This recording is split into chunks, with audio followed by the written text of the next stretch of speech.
À l'été 1974, l'équipe nationale italienne, finaliste de la Coupe du Monde en titre, se rendit en Allemagne de l'Ouest. Dans leur bagage, ils emportaient non seulement leurs crampons et la fierté des Azzurri, mais aussi les espoirs de toute une nation désireuse de reconquérir son titre. C'était une génération de joueurs extrêmement talentueux qui avaient été élevés lors de la défense du Catenaccio, au rang de légende, alliant cette maîtrise à une certaine flamboyance offensive. L'équipe de cette année-là était un mélange entre le crépuscule de la glorieuse génération du Mexique de 1970 et l'aube d'une jeunesse ambitieuse.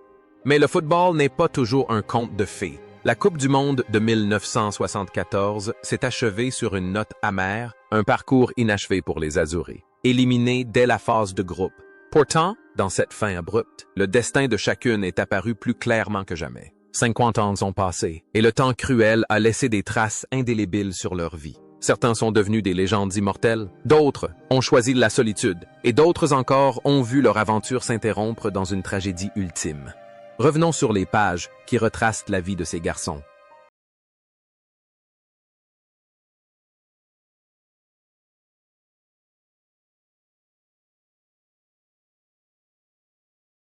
Benetti, alors âgé de 28 ans, incarnait la force et la ténacité au milieu de terrain. Si l'équipe italienne avait besoin de quelqu'un pour étouffer l'enthousiasme adverse, c'était bien lui. Avec son style de jeu intraitable, ses tacles féroces qui éclipsaient parfois sa technique individuelle, Benetti était le roc que redoutaient tous les joueurs adverses. Il a disputé l'intégralité des 270 minutes du tournoi cette année-là, infatigable, maintenant à flot une équipe qui commençait à montrer des signes de fatigue. Après le tournoi, la carrière de Benetti a continué de s'épanouir. Il est devenu une icône à l'AC Milan, puis à la Juventus, remportant le Scudetto et la Coupe d'Italie. C'est le genre de joueur dont on se souvient lorsqu'il prend sa retraite, non pas pour ses buts magnifiques, mais pour son esprit combatif et indomptable. Loin des terrains, Benetti a choisi une vie plus paisible, loin des paillettes et du faste, celui qui terrorisait autrefois ses adversaires. Aujourd'hui âgé de 78 ans, coule des jours heureux dans sa ville natale, intervenant occasionnellement comme consultant et gardant en mémoire une époque où le football était un sport intense et passionné.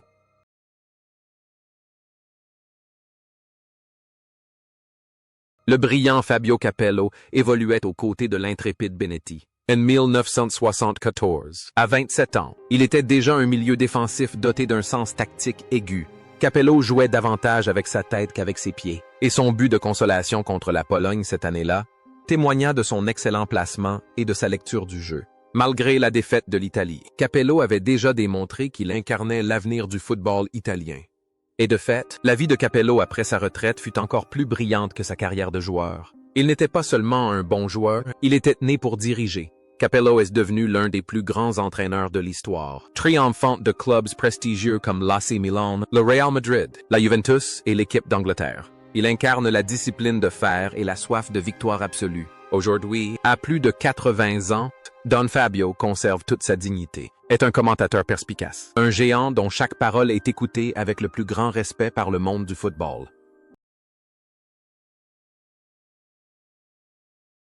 Giacinto Facchetti était l'incarnation de cette génération. À 31 ans, capitaine, il était le gentleman sur le terrain. Facchetti a redéfini les rôles d'arrière latéral, se montrant non seulement solide en défense, mais aussi redoutable en attaque. Avec son physique sculpté, grand, beau, soigné et élégant, il est devenu l'âme et le pilier moral de l'équipe dans les moments les plus difficiles.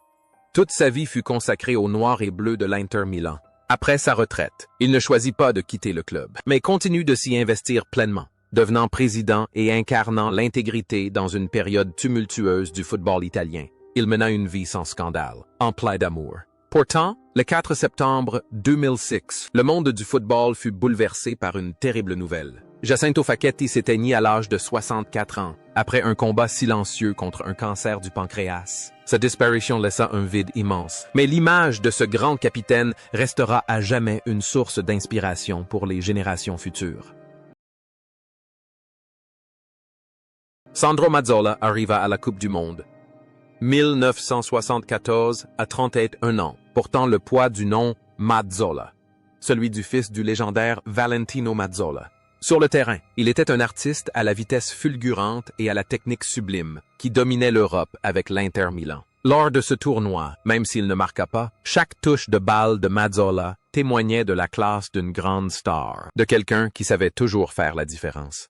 Après la défaite de 1974, Mazzola se retira progressivement, laissant la place à la jeune génération, et prit sa retraite quelques années plus tard. Contrairement à nombre de ses collègues, il connut un immense succès comme entraîneur et commentateur sportif. Il devint une voix familière pour les supporters italiens, un analyste à la fois perspicace et sensible. Aujourd'hui, octogénaire, Sandro Mazzola est toujours en pleine forme, vit heureux, en famille, et son héritage ne se limite pas aux trophées.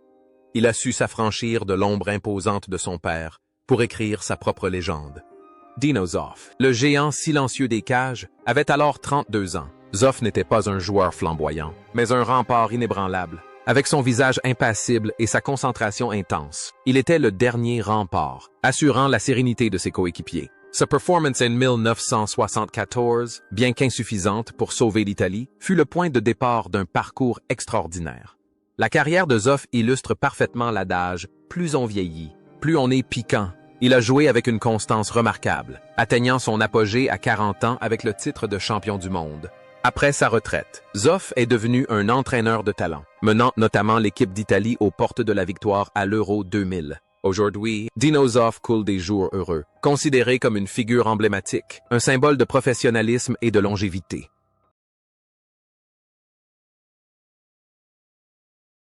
Tarcisio Burgnich, avec Facchetti, a créé une défense légendaire. À 35 ans, Burgnich est un pilier de la vieille garde. Il joue avec rigueur, collant ses adversaires à la colle. Discret et sans fioriture, Burgnich accomplit un travail de l'ombre indispensable à la visibilité des stars. Défenseur classique, il considère la protection des buts comme une priorité absolue.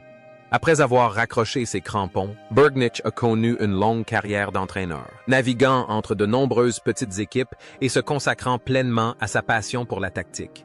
Il a mené une vie modeste, loin des scandales du football moderne. Le rôle de héros discret semblait lui être destiné jusqu'à la fin de ses jours. En mai 2021, Tarcisio Burgnich s'est éteint à l'âge de 82 ans, important avec lui à jamais les souvenirs d'une époque glorieuse de défense solide. Pietro Anastasi, un Italien du Sud âgé de 26 ans, incarnait l'espoir de l'attaque. Surnommé le Pelé blanc, Anastasi possédait un talent inné pour marquer des buts et une finition improvisée. Lors de la Coupe du Monde 1974, il inscrivit le premier but de l'Italie contre Haïti, une rare lueur d'espoir dans un tournoi morose. Anastasi est un symbole d'ascension sociale, d'un garçon pauvre du Sud à une star de la Juventus. Pourtant, derrière cette image de gloire, sa vie était plutôt paisible. Il menait une vie simple, consacrée à l'entraînement des jeunes et aux commentaires sportifs. Durant les dernières années de sa vie, il a dû lutter contre la terrible maladie de la sclérose latérale amyotrophique, SLA. Le 17 janvier 2020, Pietro Anastasi s'est éteint à l'âge de 71 ans. Sa disparition nous rappelle tragiquement la fragilité de la vie humaine, même pour un héros sur le terrain. Gigi Riva, un nom qui inspirait à la fois respect et crainte chez tous les défenseurs. Son surnom, Rombo di Tuono, le tonnerre, en disait long, grâce à sa puissante frappe du gauche. Lors de la Coupe du Monde 1974, à 29 ans, Riva était toujours l'attaquant titulaire, mais des blessures à répétition commençaient à affaiblir ses jambes. Bien qu'il n'ait pas marqué durant le tournoi, sa légende de meilleur attaquant italien de tous les temps est restée intacte. L'étrange, c'est que Riva ait refusé toutes les invitations des grands clubs du Nord pour rester à Cagliari, petite équipe de Sardaigne, jusqu'à la fin de ses jours. Il a préféré l'amour et la fidélité à une gloire éphémère. Riva menait une vie recluse, aussi paisible que l'île qu'il avait choisie comme seconde patrie. Parfois, on percevait chez lui une certaine mélancolie. Pendant de nombreuses années, il est devenu l'ange gardien du football italien, incarnant à la perfection le rôle de leader de son équipe. Mais ce tonnerre a fini par se taire. En janvier 2024, Gigi Riva s'est éteint, plongeant l'Italie entière dans le deuil. Il est parti, important avec lui le secret du pouvoir de la fidélité, un secret que le monde du football moderne semblait avoir oublié. Gianni Rivera, premier Italien à remporter le Ballon d'Or européen, arrive en Allemagne à l'âge de 30 ans. Il incarne la beauté, la créativité et la précision de ses passes. Cependant, la Coupe du Monde 1974 est aussi marqué par une utilisation inégale de son effectif. Rivera étant souvent relégué sur le banc ou remplacé. Son but contre Haïti témoigne de son génie, malgré un temps de jeu limité. Contrairement à son image romantique sur le terrain, Rivera est un homme extrêmement brillant et ambitieux dans la vie. Après sa retraite sportive, il s'est lancé en politique, devenant vice-ministre de la Défense italien et député européen. Il est la preuve que les footballeurs ne se contentent pas de jouer au football. Aujourd'hui, à 81 ans, Rivera conserve son élégance, est une figure influente dans la société et continue de mettre son intelligence au service du pays d'une manière tout à fait différente. Giorgio Chinaglia fut la fausse note de cette saison-là. L'attaquant de la Lazio, âge de 27 ans, apportait au jeu une énergie débridée et imprévisible. Son coup de sang, ponctué d'insultes et de gestes brusques lors de sa sortie contre Haïti, devint une tâche, mais aussi le symbole de son tempérament indomptable. Redoutable dans la surface, Chinaglia était également une bombe à retardement dans les vestiaires. Après le tournoi, Chinaglia s'est envolé de façon spectaculaire pour les États-Unis, jouant pour le New York Cosmos et devenant le coéquipier de Pelé. Il a vécu comme un roi en Amérique, marquant des buts à la chaîne et profitant d'une vie luxueuse. Cependant, sa vie a également été marquée par des démêlés judiciaires, des mandats d'arrêt et des scandales liés à la mafia lorsqu'il a tenté de revenir à la présidence de la Lazio. Sa vie ressemblait à un film d'action sans fin, mais le film s'est brutalement arrêté. Le 1 avril 2012, Chinaglia est décédé en Floride, à l'âge de 65 ans d'une crise cardiaque, mettant fin à une vie tumultueuse, faite de gloire et de scandales. Roberto Boninsegna, surnommé Bonimba, était un avant-centre classique, réputé pour son pressing, sa puissance dans les duels et sa finition tonitruante. À 30 ans, le joueur né en 1943 se rendit en Allemagne pour la Coupe du Monde 1974, auréolé du statut de héros de celle de 1970, où il avait marqué en finale contre le Brésil. À cette époque, Boninsegna était un redoutable buteur dans la surface de réparation de l'Inter Milan, mais le tournoi de 1974 marqua une période difficile dans sa carrière. Il ne joua que 45 minutes contre la Pologne, et son remplacement en cours de match symbolisa un tournant, son style de jeu basé sur la puissance, cédant progressivement la place à une approche plus tactique. Mais la vie de Boninsegna ne s'arrêta pas là. 2 ans plus tard, un événement bouleversant se produisit.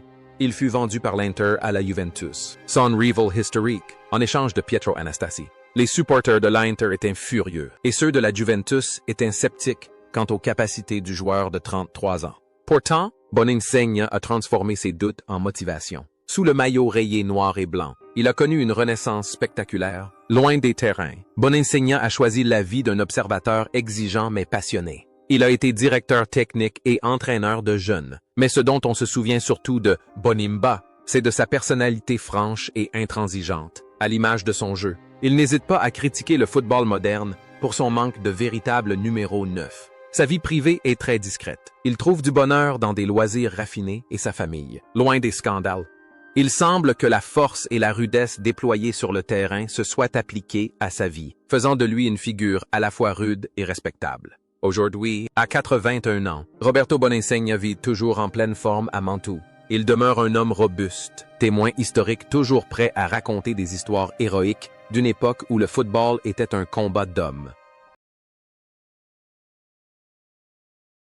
Franco Causio était un ailier flamboyant doté d'une technique exceptionnelle, surnommé Il Barone, le Baron, pour son élégance sur le terrain. Lors de la Coupe du Monde 1974, à 25 ans, au sommet de sa carrière, il ne disputa que 2 matchs et ne put empêcher l'Italie de sortir de la phase de groupe. Pourtant, ses dribbles et sa chevelure flottante insufflèrent une aura romantique à une équipe vieillissante. Causio ne se contentait pas de jouer au football. Il offrait un véritable spectacle avec le ballon, apportant souplesse et fluidité au style de jeu sec et discipliné du Catenaccio. La suite de sa carrière fut une véritable ode à la passion. Il devint un pilier incontournable de la Juventus pendant plus d'1 décennie, remportant d'innombrables titres, mais le summum de la gloire arriva 8 ans plus tard, lors de la Coupe du Monde 1982. Malgré son âge et son rôle de remplaçant stratégique, Causio contribua grandement au 3e titre mondial de l'Italie. L'image de lui jouant aux cartes avec le président italien et l'entraîneur Berzo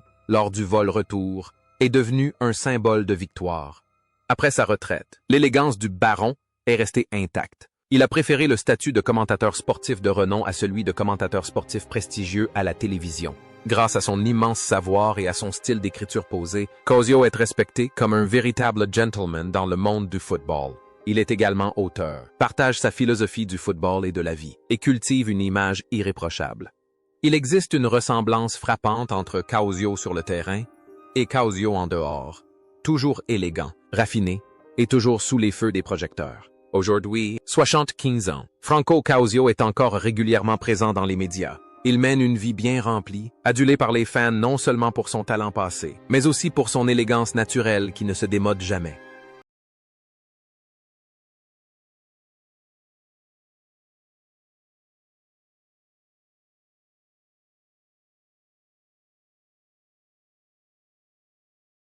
Giuseppe Wilson était le capitaine légendaire de la Lazio, un libero brillant, d'origine anglaise mais italienne de cœur, réputé pour son autorité défensive et sa forte personnalité. Arrivé à la Coupe du Monde, 1974 auréolé du titre de champion de Série A avec la Lazio, Pino était un leader né, faisant preuve d'une intelligence et d'un sang-froid rares au sein d'une équipe de la Lazio divisée et réputée pour son jeu explosif. En Allemagne cette année-là, Wilson disputa 2 matchs et tenta de déstabiliser les Azzurri, mais ses performances individuelles exceptionnelles ne suffirent pas à sauver l'équipe d'une Coupe du Monde décevante. À son retour d'Allemagne, la vie de Wilson bascula dans des tragédies inattendues. En 1980, il fut impliqué dans le scandale des matchs truqués des Totoneros. Son image de capitaine exemplaire s'effondra lorsqu'il fut arrêté au stade et condamné par la suite à 3 ans de suspension. Wilson ne s'est pas effondré après avoir quitté les terrains. Il a repris ses études, obtenu un diplôme de droit et est devenu avocat.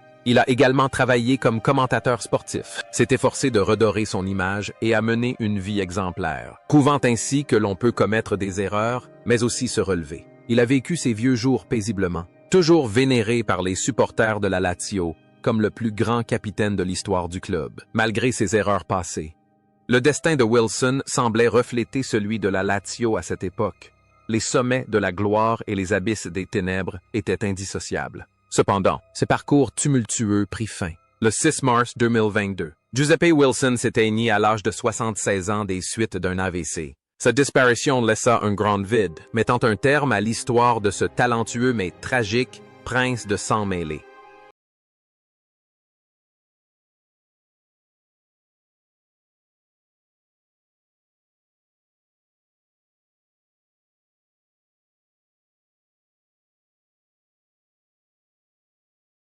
Francesco Morini, à 29 ans, le défenseur central intraitable de la Juventus, s'est imposé comme un roc silencieux en défense. Surnommé Morgan, en référence aux pirates, pour sa façon de poursuivre et d'étouffer la moindre tentative d'attaque adverse. Il était né en 1944. Morini n'avait pas besoin de grands mots pour marquer les esprits. Son style de jeu féroce, persévérant et inflexible parlait de lui-même. Dans le souvenir de ceux qui l'ont vu jouer, Morini restera à jamais l'image même de la ténacité et de la robustesse, un guerrier dont la simple présence suffisait à faire trembler ses adversaires. Après la Coupe du Monde, Morini a continué d'être un pilier de la domination de la Juventus en Serie A et en Coupe des vainqueurs de Coupe d'Europe. Il a pris sa retraite sans jamais avoir marqué le moindre but en match officiel. Une performance atypique mais source de fierté pour ce défenseur central à l'ancienne. Après avoir raccroché ses crampons, Morini n'a pas choisi de devenir entraîneur. Grâce à son intelligence et à sa perspicacité, il devint directeur sportif de la Juventus, devenant l'architecte discret des succès retentissants de l'équipe dans les années 80 et 90. Morini est très discret sur sa vie privée. Homme de famille et homme d'affaires prospère, il entretient des liens étroits avec ses anciens coéquipiers. On le voit souvent avec un sourire bienveillant, à l'opposé de son visage de tueur sur le terrain. Il est la preuve que ceux qui œuvrent dans l'ombre sont souvent ceux qui possèdent la plus grande profondeur d'âme. Cependant, la loi de la naissance, du vieillissement, de la maladie et de la mort n'épargne personne, même les plus résistants des pirates. Le 31 août 2021, Francesco Morini s'est éteint paisiblement à l'âge de 77 ans. Son départ, discret, a laissé un grand vide à la Juventus, où il a consacré sa jeunesse à la défense du but et le reste de sa vie à la construction de l'équipe.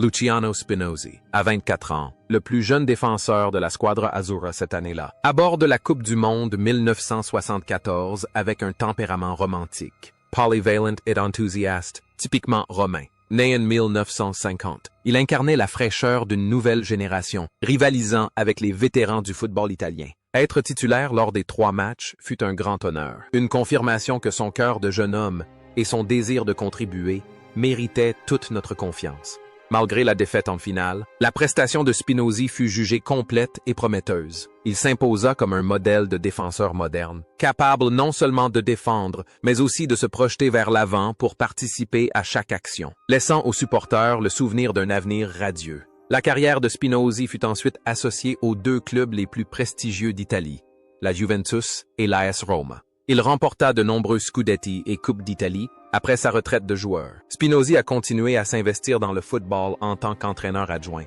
Il a été un adjoint efficace de Sven-Göran Eriksson à la Lazio durant la période faste du club dans les années 2000. Contrairement à son image froide sur le terrain, Spinozzi est dans la vie une personne joviale et sociable, toujours optimiste. Il préfère profiter de la vie avec ses amis et le football, sans se soucier de la célébrité. Aujourd'hui, à 74 ans, Luciano Spinozzi mène une vie saine et active. Il apparaît occasionnellement dans des émissions de commentaires sportifs, toujours avec un large sourire. Son parcours, de jeune défenseur en 1974 à heureux, vieux bon vivant d'aujourd'hui, témoigne d'une vie pleinement vécue avec passion, où le football est une joie et non un simple fardeau. Paolo Pulici, à 24 ans, la plus grande légende du Torino, était surnommé Puliciclone, un véritable ouragan qui balayait jadis toutes les défenses de Série A grâce à sa vitesse fulgurante, son jeu agressif et son talent de finisseur hors pair. Pourtant, lors de la Coupe du Monde 1974, son histoire devint un fantôme pour les supporters italiens. Arrivé en Allemagne, Pulici était au sommet de sa forme et l'on attendait de lui qu'il insuffle une nouvelle vie à une attaque vieillissante. Ironie du sort. Le sélectionneur Valcareggi ne lui accorda pas une seule minute de jeu. Sur le banc, Pulici observa in silence ses aînés, tels que Riva ou Chinaglia, peinant à trouver le chemin des filets, tandis que ses jeunes jambes brûlaient d'envie de se jeter dans la bataille. Cette absence totale fut non seulement une déception personnelle pour Pulici, mais aussi une grande source d'interrogation pour tous ceux qui rêvaient d'une attaque italienne plus flamboyante. Ne se laissant pas abattre par la déception de la Coupe du Monde, Pulici retourna en Italie et transforma sa colère en force. Il devint l'âme du triomphe historique du Torino, remportant le Scudetto lors de la saison 1975-76, brisant la domination des 2 géants de la ville, la Juventus et le Milan AC. Pulici fut 3 fois meilleur buteur de Série A, un exploit extraordinaire. Il était plus qu'un simple joueur, il était un symbole de l'esprit Granata, le maillot à la noix de Bethel du Torino. Tenace, fougueux et d'une loyauté sans faille. Après sa retraite, Pulici a quitté les feux de la rampe et a choisi une voie radicalement différente de celle de ses collègues prestigieux. Il a refusé des postes de direction ou de commentateur pour devenir entraîneur des jeunes d'un club amateur. Puliciclone est aujourd'hui un professeur dévoué, enseignant aux enfants non seulement le football, mais aussi les valeurs humaines. Sa vie est loin des scandales, sans fêtes fastueuses, seulement des joies simples en famille et la passion d'inspirer la nouvelle génération. On le croise souvent dans les rues tranquilles, arborant toujours un sourire bienveillant lorsqu'on le reconnaît. Pulici présente un contraste saisissant. Sur le terrain, c'est une véritable tornade, furieuse, puissante et inarrêtable. Mais en dehors, Paolo Pulici incarne la sérénité et l'humilité. Il semble que toute son intensité se soit concentrée sur le ballon, laissant derrière lui une âme douce et profonde dans la vie de tous les jours. Il est la preuve qu'une grande star n'a pas besoin de faire du bruit pour marquer les esprits. Aujourd'hui, à 74 ans, Paolo Pulici coule des jours paisibles dans le nord de l'Italie. Il a définitivement tourné le dos au monde impitoyable du football professionnel pour profiter pleinement de sa retraite. Pour les supporters du Torino en particulier, et pour le football italien en général. Il demeure une figure emblématique. L'image de son incapacité à jouer en 1974 n'est plus une source de souffrance, mais fait désormais partie de la légende d'un génie oublié, qui a su répondre à l'échec par les titres les plus prestigieux en club.